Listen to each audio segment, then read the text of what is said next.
According to Daily Mail, it was a scene of unimaginable horror that left even hardened detectives shaken. A defenceless mother and her two daughters tied up in their own home and shot dead with a 3-foot-long crossbow in a bloody rampage. Around 6:30 p.m. on Tuesday, neighbours of a £800,000 suburban home in a quiet cul-de-sac in Bushey, Hertfordshire, heard piercing screams which were initially mistaken for that of a distressed child.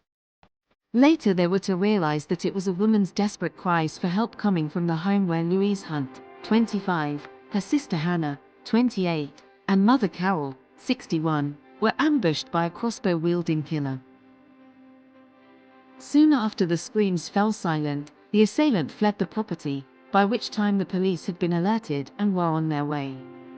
It is believed that on finding his wife and daughters fatally wounded, officers were able to contact BBC horse racing commentator John Hunt, a voice known to millions, who was returning from working at Lingfield Park course. Although police and ambulance had rushed to the house, they were unable to save the 3 victims who died at the scene. But it wasn't long before detectives were on the trail of a suspect after a figure was seen darting out of an alleyway directly behind the murder scene. Clad in black, the man was captured on camera calmly striding away with what appeared to be a crossbow tucked under his arm hidden beneath a white sheet. Footage from a nearby door cam showed the bearded figure carrying a heavy bag, which police feared may be a cache of weapons he used to carry out the brutal attack. Chillingly, he passed within feet of a female neighbour, who stood alone on her driveway stroking a cat and seemed startled by the sight of the barely concealed weapon at 6:50 p.m. Within hours, a national manhunt was underway for former soldier Kyle Clifford, who was named by police in a highly unusual step. The 26-year-old had previously served in the Queen's Dragoon Guards for a short time before dropping out having failed to impress superiors, it was said last night. Yesterday neighbours revealed that Clifford had been in a relationship with the Hunt's youngest daughter, Louise, but she split up with him a week ago. Their parting is said to have left her so shaken that she recently crashed her car into a telegraph pole outside the family home. Neighbour Glyn Nicholas, 77, said, "Louise was a very nice girl. She ran a dog grooming business from the house. I heard that she split from a boyfriend last week and was very upset about it. A friend of Louise's told me that her car door had caved in because of the crash." He added, "Carol was a nice, polite and quiet lady. She was at home a lot of the time. They were all very nice, a private family. They all did their own things. Louise started a business a couple of years ago, and it was a thriving business. We all took our dogs there to be groomed. A very close-knit family, and they used to love the street. They'd had a lot of work done on their house over the years." Mrs. Hunt, a mother of 3, had recently told friends at her local gym that her youngest daughter was involved in a messy breakup with her boyfriend. One suggested her daughter's relationship had turned nasty. A friend said, "She said her daughter's split with her boyfriend was messy." Carol did not go into too much detail, but you could see she was concerned. Police yesterday warned the public not to approach the suspect, who was last seen driving off from the cul-de-sac in a grey vehicle the previous evening. One neighbour said absolute chaos broke out as armed police arrived.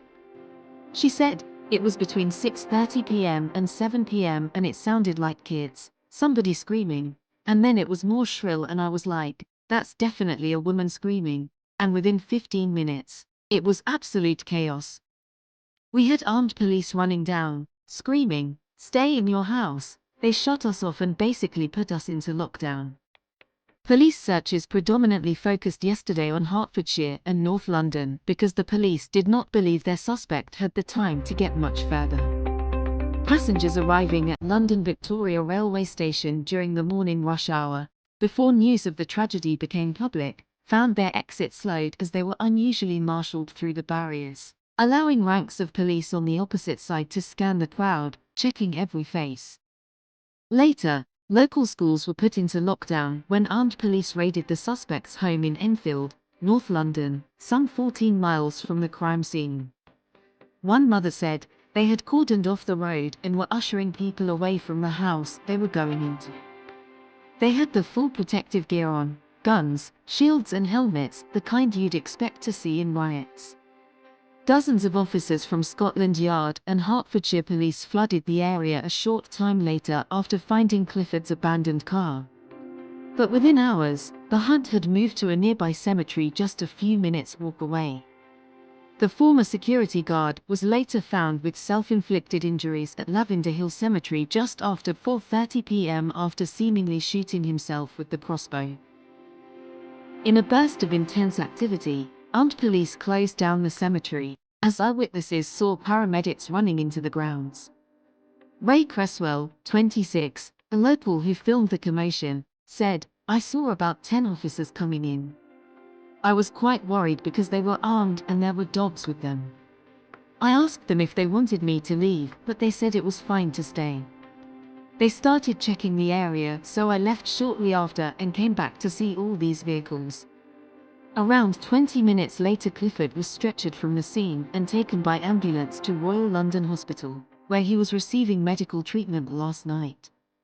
Police confirmed no shots had been fired by officers and nobody else was being sought.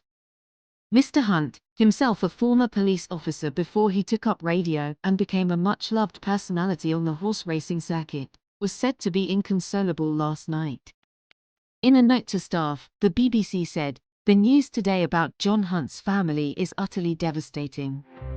Our thoughts are with John and his family at this incredibly difficult time, and we will provide him with all the support we can." Julie Harrington, chief executive of the British Horse Racing Authority, said, "The thoughts of everyone at the BHA are with John Hunt, his family and friends. It is impossible to comprehend the horror that has been inflicted upon them by this dreadful event.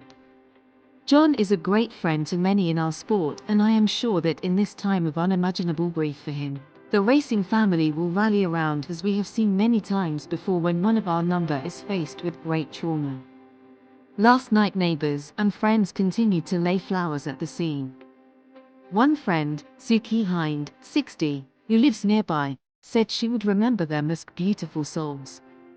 She said, "They were the loveliest, gentlest family. They did not deserve this. They were beautiful souls." Her daughter April, 32, said that Hannah, who worked nearby as a beautician, always had a smile. She added, "She was hard-working, a hard grafter and really gentle." 6 years ago, Clifford's older brother was convicted of murder after a trial at the Old Bailey. Bradley Clifford, a plumber, was 23 when he mowed down Soban Khan, 18, and Joshua Francis, 19, on their moped after they struck his prized Ford Mustang car with a bottle. Both teenagers were flung from the moped by the impact, and Bradley Clifford beat Mr. Khan as he lay on the ground injured. The incident followed a row outside a bar in Enfield in which Clifford's car received superficial damage. He flew into a rage and pursued the pair in a 20-minute high-speed chase before crashing into the moped.